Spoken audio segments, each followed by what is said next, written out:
¿Qué tal, queridos amigos? Fíjense que el día de ayer tuve una entrevista poco común para mí, porque generalmente cuando me entrevistan o tengo algunas conversaciones por Zoom, pues nos dedicamos a hablar de cuestiones políticas, fundamentalmente.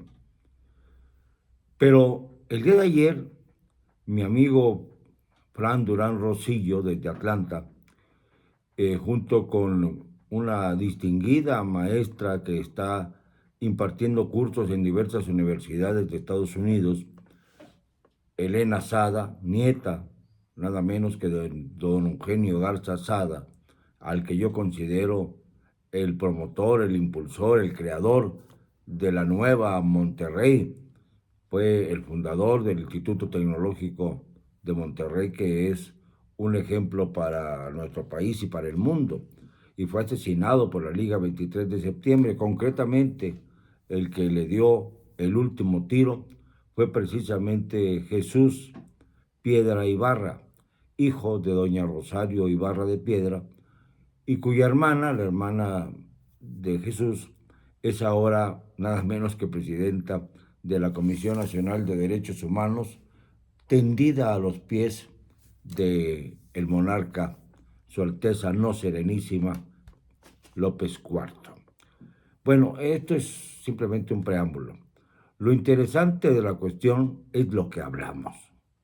Yo le pregunté a Elena, con su experiencia, si pudiéramos lograr un modelo educativo que no tuviera tendencias ideológicas, es decir, que no fuera ni conservadora ni liberal, simple y sencillamente que permitiera a los niños desarrollar sus propios criterios, a los niños, a los adolescentes y a los casi adultos, para que puedan ellos formar sus criterios y encontrar la manera de construir una nueva estructura sociopolítica en nuestro país.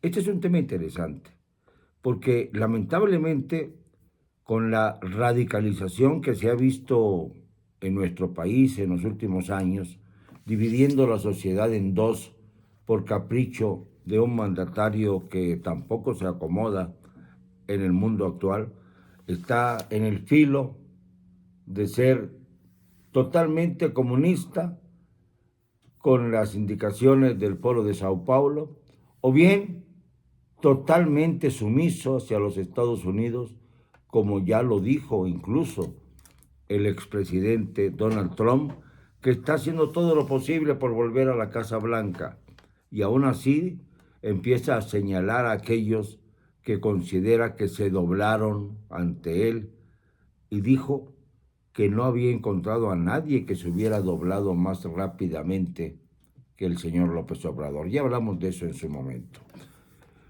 Volvemos a a la cuestión importantísima de la educación. México es un país que está en un nivel académico muy bajo, que cada vez ha reducido pues el nivel per cápita de lectura, muy por abajo de algunas naciones de Sudamérica, muy por abajo de algunas naciones de Europa, y lamentablemente esto se debe a que no hemos acertado a crear un proyecto educativo que nos permita aprovechar la inteligencia nata de los niños para no inducirlos, para no llevarlos por el camino que uno quisiera. Es decir, los padres también tienen mucha responsabilidad en esto. Yo sé que los padres muchas veces por buena voluntad quieren que los niños se parezcan a ellos. Y yo creo que los niños deben desarrollar su propia capacidad cognitiva para hacer del mundo un mundo diferente y mejor, porque los adultos, hay que reconocerlo, no hemos acertado. Estamos en un plan ahora mismo de indefinición, sobre todo después del daño terrible que está legando la pandemia que todavía no termina, la pandemia maldita, que hizo que se confinaran los muchachos, que se dejara de ir a clases presenciales. Y esto en términos, digamos, de medición, nos dice que las clases que se dieron virtualmente tienen frente a las clases presenciales una eficacia nada más del 30%.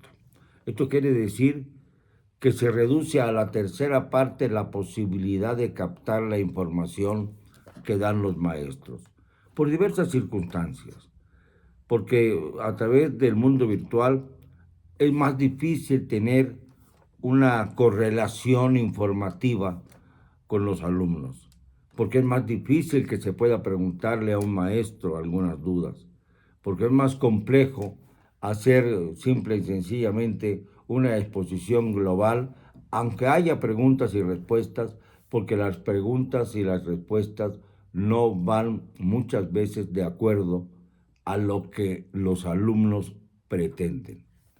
Mientras esto ocurre, no podemos negar que nuestros niños y jóvenes están atrapados por el mundo cibernético. Son muy pocas las excepciones, muy pocas. Las hay, desde luego, pero son muy pocas. La mayor parte de nuestros jóvenes y de nuestros niños están atrapados por el mundo cibernético. Dicen que con eso se desarrollan más rápidamente las células grises del cerebro, pero yo observo que hay una enorme irritación en los niños y en los jóvenes cuando se les pide que ya terminen de jugar en línea con sus amigos virtuales. Bueno, son virtuales porque nunca se conocen, porque no operan en el mundo real, sino que se cruzan en el mundo cibernético. Y son muy raras las excepciones de quienes tienen amigos que juegan con ellos en línea, que son además amigos en la vida real. Estos son los menos. Sí los hay, y muchos, pero no llega a ser el total. De repente veo que juegan con niños de Corea o con niños de Alemania, de los Estados Unidos sobre todo, y del continente sudamericano. Pero nada más se oyen y se escuchan y se ven a veces, pero sin tener una relación de comunicación cercana y existencial, por decirlo de alguna manera.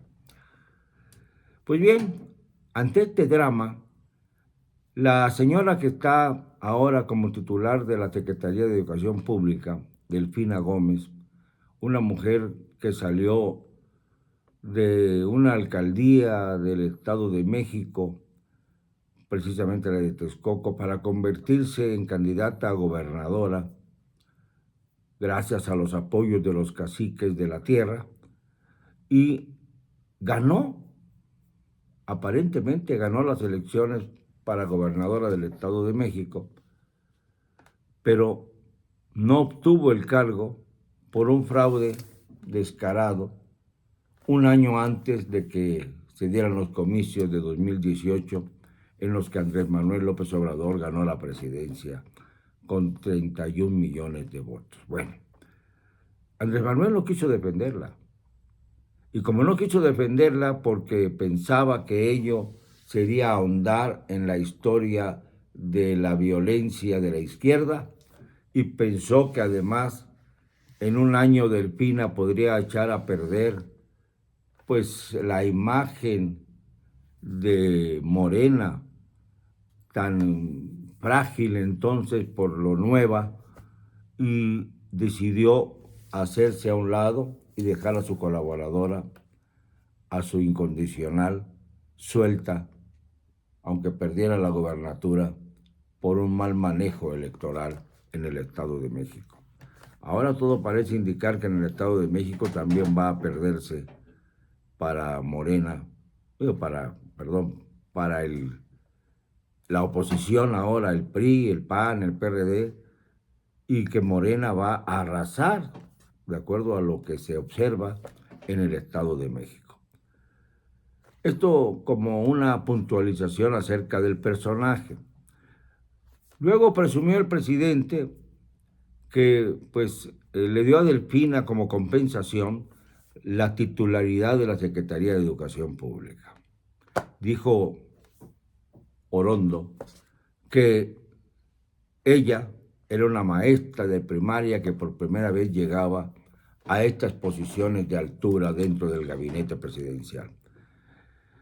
Y yo no tengo nada contra los maestros de primaria, al contrario, los recuerdo con un enorme cariño, pero no por eso se les puede pedir que sean elementos que vayan a dirigir la educación del país, porque quizá para ello se necesita pues mayor conocimiento, se necesita tener mayor contacto con los altos niveles académicos para poder fraguar planes educativos que de verdad sean eficaces. Lamentablemente se habla de una nueva escuela mexicana. Yo estoy en contra de la educación conventual, es decir, de aquella educación que encierra a los niños en los colegios como si fueran cárceles. Ya tenemos que modernizarnos, ya tenemos que dejar que los niños y los jóvenes sean responsables desde pequeñitos. Claro, en el caso de las primarias y de los kinders habrá que tener vigilancia para que los niños no se vayan por allá, pero no apergollarlos, por decirlo de una manera, con un sistema que los asfixia y que no les deja nada. Yo les pregunto a ustedes que me están escuchando, que seguramente pasaron por la primaria, la secundaria, o a lo mejor no, si les queda algo y cuánto de lo que aprendieron en primaria.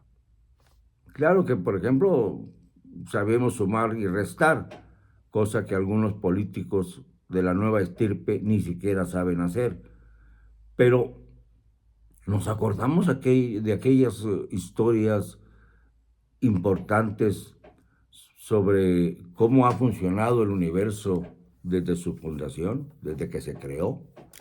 Nos acordamos de los ríos, los mares y las montañas de la geografía universal. En el caso mío, pues como he tenido siempre que estar pendiente de las noticias, pues he tenido que también meterme a averiguar y a recordar y a tener fresco algunas regiones del mundo, la mayor parte. Pero de repente se divide la Unión Soviética en un montón de repúblicas y ahí empezamos a perdernos. Pero bueno, esto es anecdótico. Lo importante es que los jóvenes y los niños tengan una educación que no los lleven a radicalizar sus posturas, ya sea frente al poder o frente a la sociedad.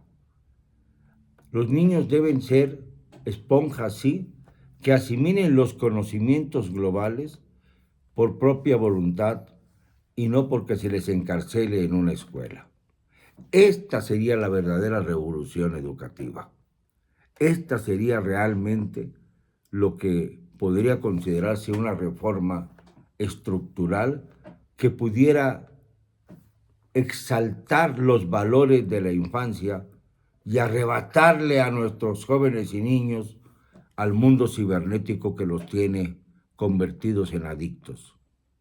Es muy triste ver que un joven, un adolescente, se ponga furioso porque les diga ya es hora de comer, deja ya el juego. Y esto convierte la comida en un drama permanente de dimes y diretes, de regaños, de amarguras. Esto lo he vivido yo y lo han vivido muchísimos padres de familia.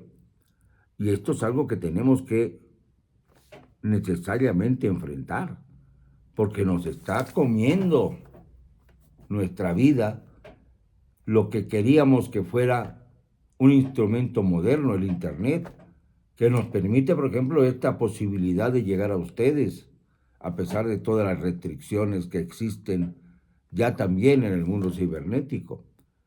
Pero no podemos negar que es un instrumento de comunicación maravilloso y no lo hemos sabido aprovechar, no lo hemos podido encauzar. Y para colmo, cada vez son más y más y más los libros que se publican y que se quedan en las librerías. Las librerías van hacia la baja, el mundo cibernético va hacia arriba. Y en la compensación debemos encontrar el punto medio para que los niños no se alejen de los libros, sin que pierdan el instrumento maravilloso de Internet, pero no para enajenarse con los juegos, sino para construir un mañana y un futuro mejor. Bueno, hoy tenía que hablar de educación y era necesario hacerlo. Lo digo porque no me van a callar y con cero cobardía.